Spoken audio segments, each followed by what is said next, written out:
Hey everyone, welcome back to Melissa's Art Happenings. I am so sorry that it has taken me so long to come up with another video. Yeah, it's been forever, I apologize, but I promise to do my very best to do better in the future. So this video is my very first story time, and I'm going to tell you guys about the time I almost got robbed, and it was kind of scary, not going to lie. In the beginning of December, I was told that we needed to move, which I won't get into the hows and whys of that right this second. We'll go through that in another video if you guys want. Go ahead and comment below if you want to hear about that in a future video. But basically, I kind of went into a tailspin when I found out we had to move. There was just so many things, and frankly, I wasn't really ready for any of them. There was Christmas and, 1,000 other things.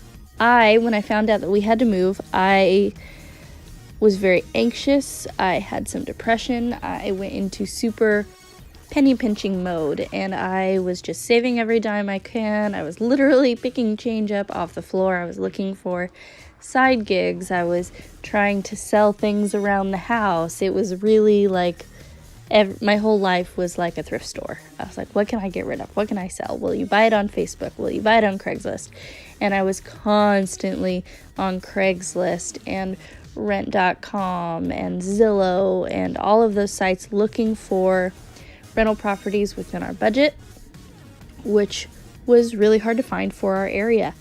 And this became an obsession of mine. I couldn't think about anything else. I couldn't do anything else. I was constantly sending my husband different ads I found and different things I found on Facebook or whatever, trying to see like, hey, would you be willing to move here in the middle of the ghetto, or would you be able to move, just anything I could find in California around our family.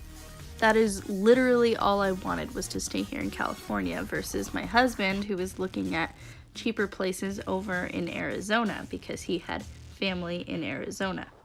Now cue in one of my best friends, Jessie Joy. Her mother lives in the desert, and this is where me looking in the desert really started. Her mother's neighbor had just moved out of their 2-bedroom, 2-bathroom duplex that was decently bigger than my 2-bedroom apartment now, and they were only paying $750 a month. Let me say that again for you. $750 a month. That doesn't exist here. So in my little brain, I was just like, okay, do I want to pay $750 a month, or do I want to pay $1,700 a month for a tiny apartment? And so my desert Craigslist shopping then began. I spotted a particular ad for a 3-bedroom, 2-bathroom manufactured home on land. It was a 5-acre lot. And before I get started into that, I would just like to say that I have a lot of experience shopping on Craigslist. I am a thrifty shopper, and I was used to running into scams, because when you're looking for a budget, you run into scams. That's just the way it is. And it's not like I would ever consider myself a professional in spotting scams, if there was such a thing, but I became pretty familiar with the routine. And these people really just want your information. Their routine is something along the lines of, hi, I'm new to this landlord thing. I had some bad tenants in the past. We really want someone who is going to take care of our home like it is their own. I am currently out of the state for whatever work opportunity, or I'm a missionary in whatever country. Feel free to drive by the property and then email me for an application. They also use stock photos, things that have obviously been touched up. There's super bright pictures, there's usually limited pictures, and they almost always just have an email address attached. This particular ad, the pictures were real. You can tell somebody was living in this home. They weren't perfect. It was a manufactured home. It was obviously a manufactured home. There was outlets that were exposed and cords running out of them. It was just not perfect. It wasn't edited.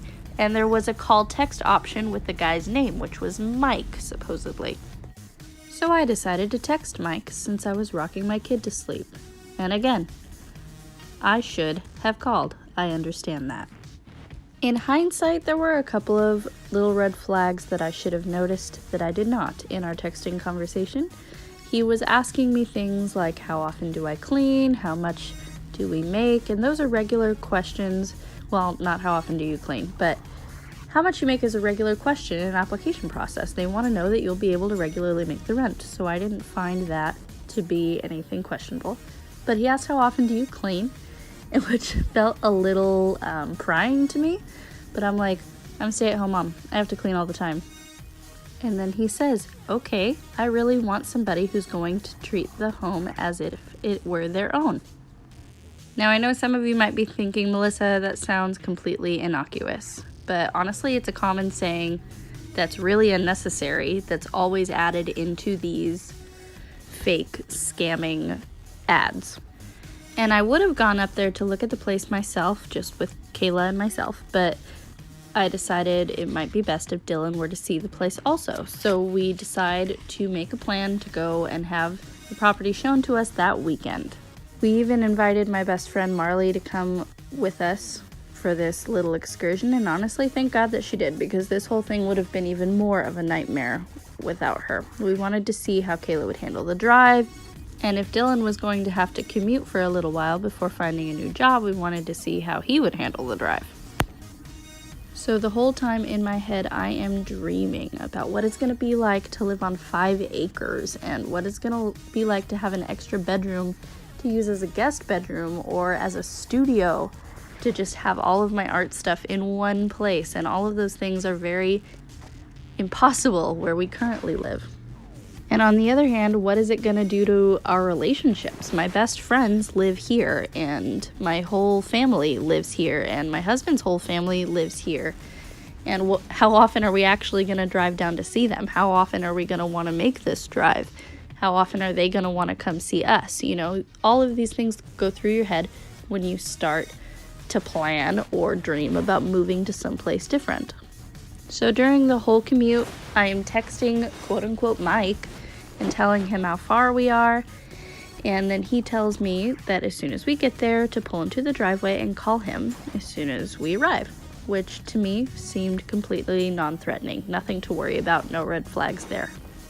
So we pull into the neighborhood, and I instantly get a little confused, because I was told in the ad that this was going to be a manufactured house on 5 acres. When I pull into the neighborhood, I see tract homes on about 1/4 acre lots.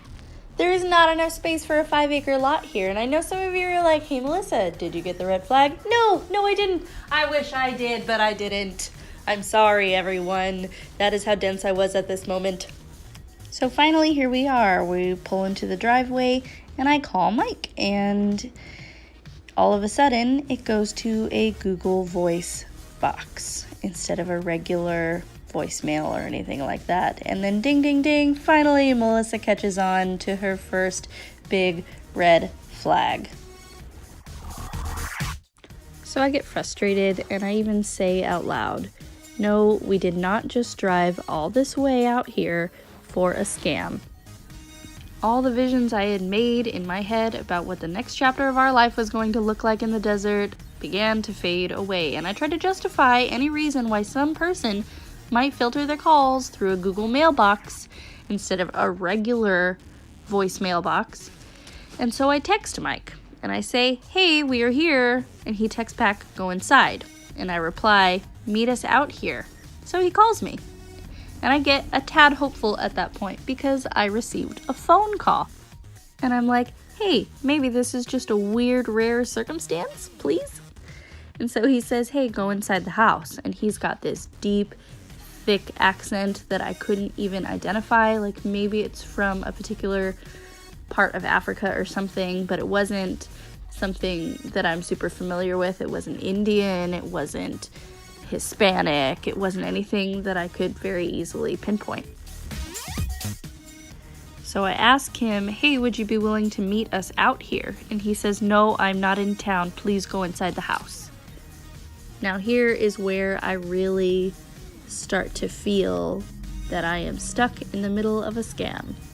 And don't get me wrong, guys, I totally get that this is really late in the game. I should have figured it out faster, but I didn't.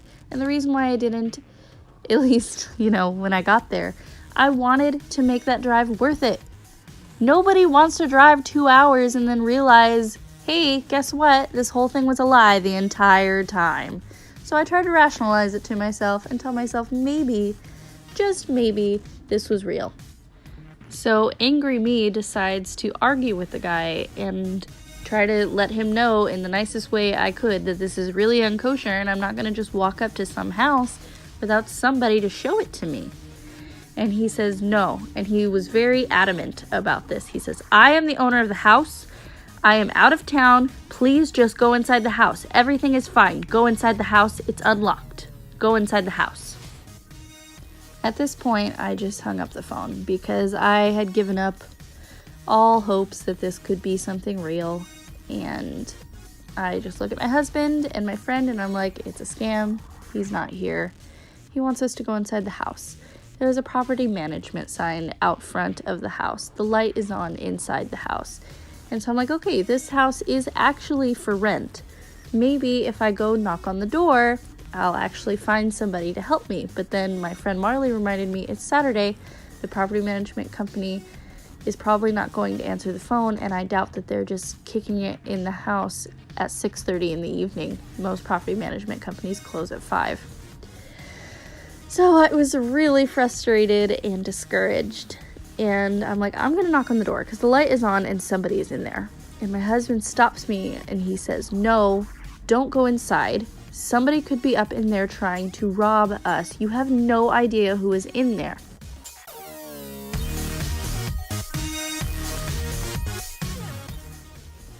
Honestly, guys, I'm super thankful that my husband was there, and I'm super thankful that my friend Marley was there, because if they weren't and I just went with me and Kayla to go see this place, I probably would have knocked on the door. So on our way back, we just decided to stop and have dinner for a couple hours to kind of try to cool our jets and give Kayla a little bit of break before another 2-hour drive back home. So in moving forward with this whole moving process and looking for a place to live, I think I'm just going to take the tip here and try not to rush into finding the quick fix or what makes the most sense in my brain right now, because I don't want to miss out on the big picture.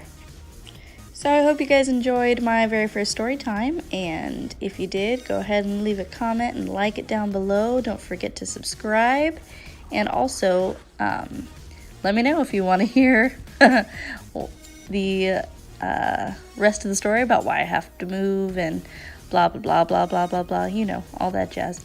Also, ring that little bell so you know when I make my next video.